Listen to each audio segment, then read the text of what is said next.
Ever watched an Oscar-winning performance and wondered how close it came to never hitting the screen at all? Tonight, we unlocked 10 studio-era shockers. Moments when Hollywood's most bankable idols were fired, blacklisted, or pronounced box office poison, only to storm back into the very roles that made them immortal. From secret telegrams and courtroom brawls to budget sheets dripping red ink, every twist is real, every reversal bigger than the last. Buckle up. The myths you thought you knew about classic stardom are about to get a lot messier and a lot more thrilling. Bette Davis, Jezebel, 1938. Spring, 1936. A 28-year-old Bette Davis, already a rising star at Warner Brothers, boards a ship to England with determination etched across her face. She's not fleeing, she's fighting. Fed up with being forced into mediocre pictures while her talent withers, Davis does the unthinkable. She sues her own studio for the right to choose better roles. "I knew my career was on the brink," Davis recalled years later. "I'd rather have not worked at all than continue the path they'd chosen for me." The British judge was unmoved by her arguments, delivering a scathing verdict that sent her back to America empty-handed. Jack Warner, furious at this unprecedented challenge to his authority, immediately suspended Davis without pay, a devastating blow that kept her off screens for 19 consecutive months. By fall 1937, producer Hal Wallis finds himself in a desperate situation. Warner Brothers owns the rights to Jezebel, a Civil War melodrama that needs a particular kind of fire, the exact flame that Davis carries. William Wyler, hired to direct, insists on her casting despite the studio ban. The production ledgers tell the tale. Wallis caves, sending a terse telegram. "We withdraw objections. Bring her back immediately."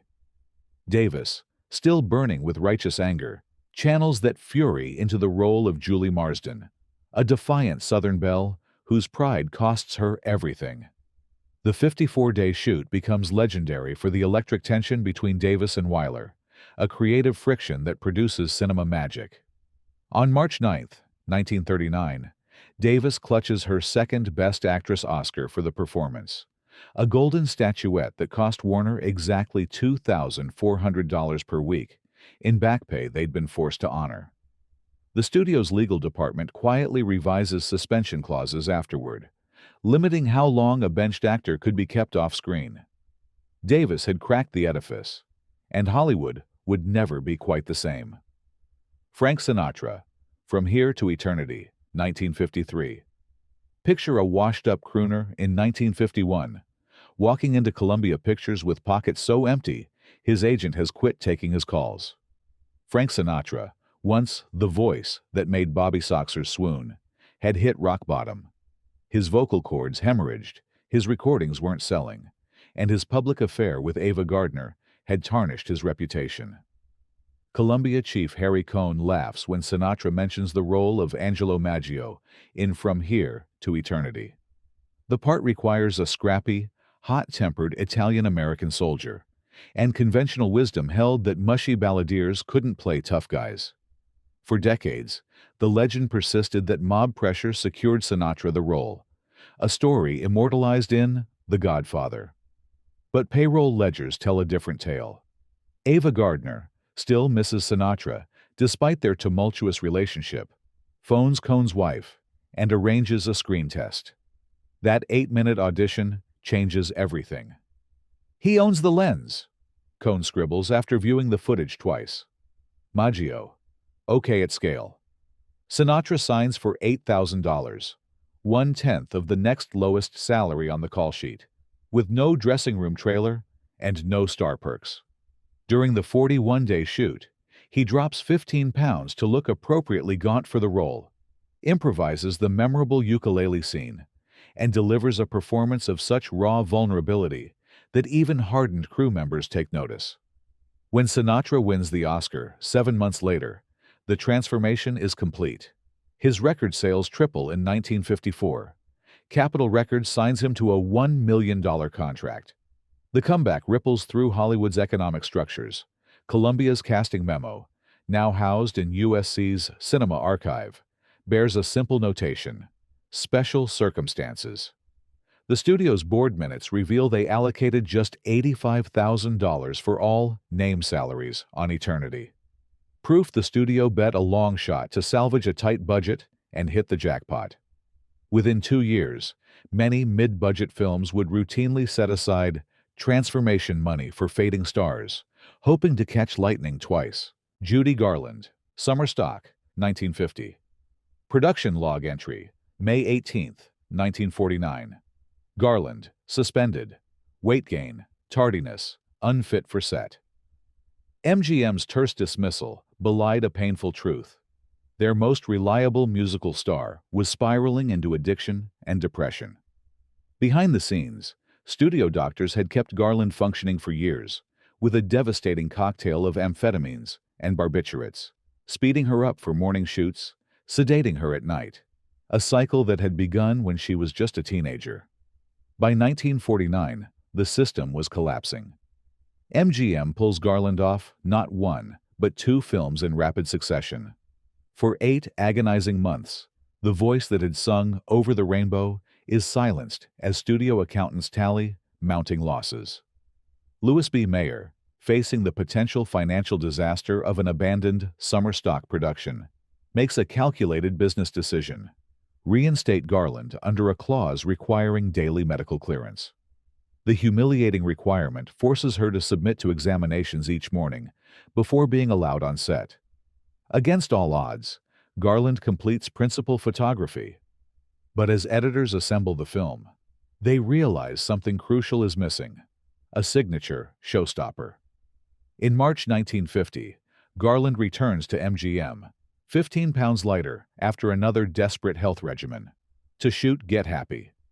The number is filmed in 48 hours on a bare soundstage, costing just $23,000 in production expenses.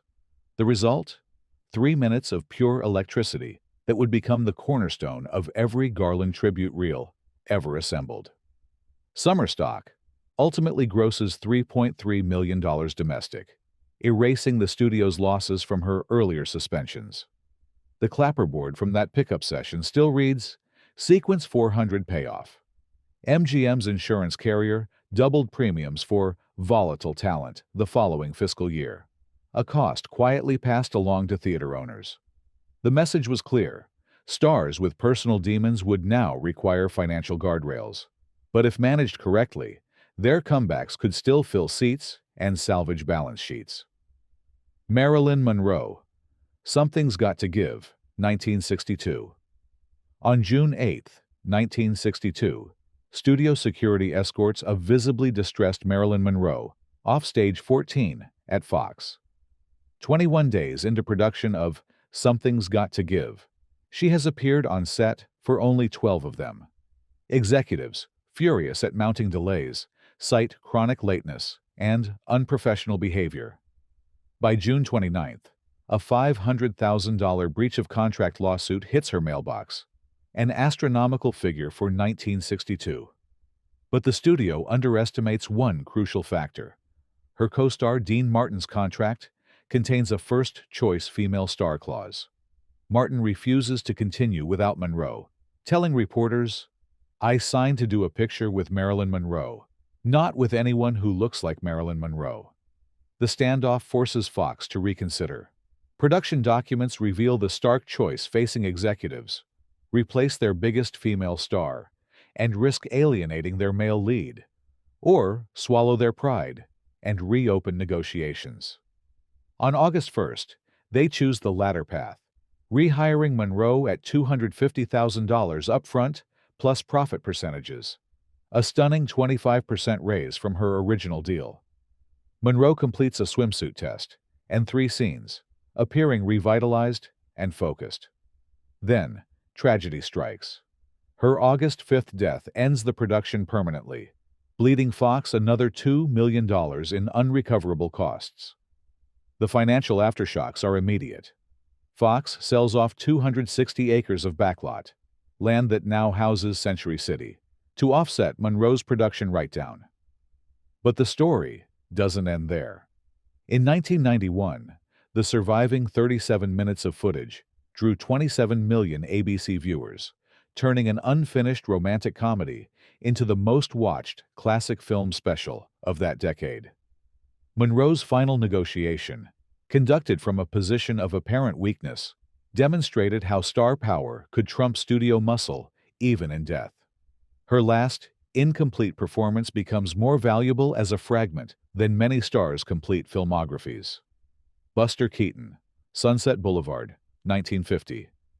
There's a blink, and you'll miss him bridge game in Sunset Boulevard. The man who utters a single word, pass, once directed his own films from rooftops and moving trains, redefining visual comedy in American cinema. Buster Keaton, the stone-faced acrobatic genius of silent films, had been fired by MGM in 1933 for what studio paperwork called chronic unreliability. The real reason? His refusal to abandon his meticulously planned physical comedy for the studio's assembly line approach to filmmaking. By 1950, Keaton was virtually forgotten by the public, a relic from another era. Director Billy Wilder, hunting for authentic silent-era personalities to populate Norma Desmond's forgotten world, hires Keaton for scale. $850 for 2 days' work. What happens next wasn't in any script. During filming, Wilder keeps the camera rolling as Keaton's impassive face somehow breaks Gloria Swanson's theatrical trance, an unscripted moment preserved in the final cut. That single, whispered pass becomes Keaton's passport back to public consciousness. The cameo reintroduces Keaton to a new generation of producers and television bookers. By 1957, he's guest starring on Playhouse 90 at $5,000 per appearance, almost 6 times his Sunset Boulevard fee. The rehabilitation culminates in 1959 when the Academy presents him with an honorary Oscar, acknowledging the genius they had once discarded.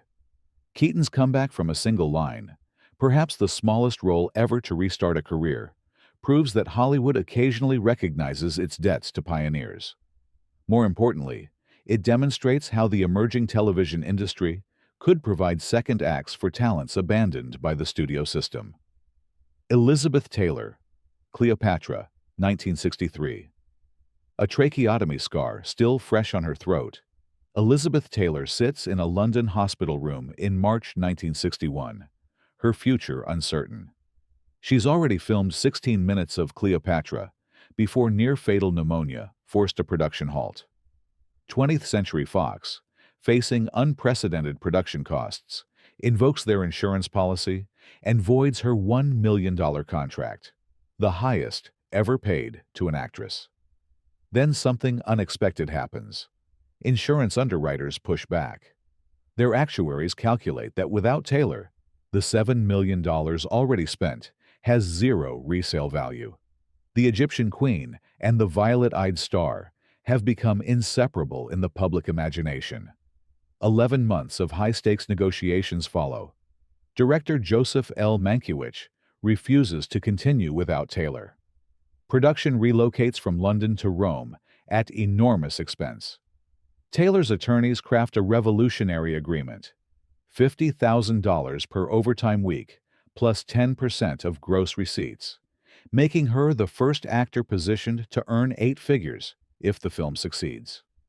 The final production tab reaches $44 million, roughly $426 million in today's dollars. Yet Taylor emerges as the unquestioned winner. Cleopatra eventually clears a slim profit after a 1969 re-release. But its bigger legacy is Fox's desperate fire sale of television rights for $5 million, the richest single-film TV deal to that point. Taylor's paycheck shatters a psychological ceiling in Hollywood economics. Within 3 years, Richard Burton, Steve McQueen, and Sophia Loren all negotiate million-dollar guarantees, citing the Cleopatra precedent. A star once dismissed as too ill to work had rewritten the financial rules of the industry. Fox executives, once burned, institute the Taylor Clause in subsequent contracts, limiting a star's profit participation until after a film recoups its negative costs. But the genie was out of the bottle. top talent would never again settle for flat salaries. Ingrid Bergman, Anastasia, 1956. March 14, 1950. Senator Edwin C. Johnson brands Ingrid Bergman a powerful influence for evil on the Senate floor. His thundering condemnation follows news of her pregnancy by Italian director Roberto Rossellini, while still legally married to her first husband. The public backlash is immediate and devastating. Theater owners cancel bookings of her films. Her name becomes toxic in casting meetings. At the height of her fame, just 4 years after Casablanca, Bergman self-exiles to Italy, believing her Hollywood career finished forever. For 6 years, her name rarely appears in American entertainment columns, except as a cautionary tale. Meanwhile, 20th Century Fox secures U.S. distribution rights to the Broadway hit Anastasia, but lacks a bankable female lead for the film adaptation. The role, a woman claiming to be the lost Russian princess, requires both vulnerability and aristocratic bearing. Producer Buddy Adler makes a calculated gamble. He wires Bergman's agent in Paris, offering $250,000 plus script approval, an extraordinary sum for an actress Hollywood had declared untouchable. The production strategy keeps Bergman safely in London, away from American tabloids and potential protests. When Anastasia opens on December 13, 1956, audiences separate the artist from the headlines. The film grosses $4.5 million domestic, quadruple its negative cost. Bergman wins her second Oscar, a Golden Globe, and eventually receives a formal apology read into the congressional record in 1972. Bergman's return demonstrates that moral blacklists could be overcome through overseas financing and proven source material, a blueprint Hollywood would repeatedly use during the McCarthy era. More significantly, it marks the beginning of the end of studios' moral clauses, as audiences show they care more about performances than personal lives. Joan Crawford, Mildred Pierce, 1945. Warner Exec Memo, 1944. Crawford, box office poison, reject for Mildred. The blunt assessment reflects the conventional wisdom about Joan Crawford, who had been dropped by MGM after 18 years when her films stopped turning profits. At 40, Crawford faces Hollywood's most terrifying prospect: irrelevance. Director Michael Curtis wants Barbara Stanwyck for the title role in Mildred Pierce, a hard-driving, divorced mother who builds a restaurant empire. Crawford, desperate for the part, volunteers for something no established star would ever consider: a humiliating screen test. Studio records show Curtis screens the footage twice, noting with surprise, "She owns the lens." He hires Crawford at $100,000, plus an unusual demand: star dressing rooms for her co-stars, a gesture meant to rebuild industry goodwill. The shoot proves volcanic. Curtis screams about Crawford's signature padded shoulders. She refuses to abandon them. He demands 20 takes of simple scenes. She delivers each one with mechanical precision. But the tension creates something electric. A performance that bridges Crawford's glamorous past with a new, harder-edged screen persona. Mildred Pierce earns $5.6 million worldwide in wartime dollars, an extraordinary sum when theater attendance was declining.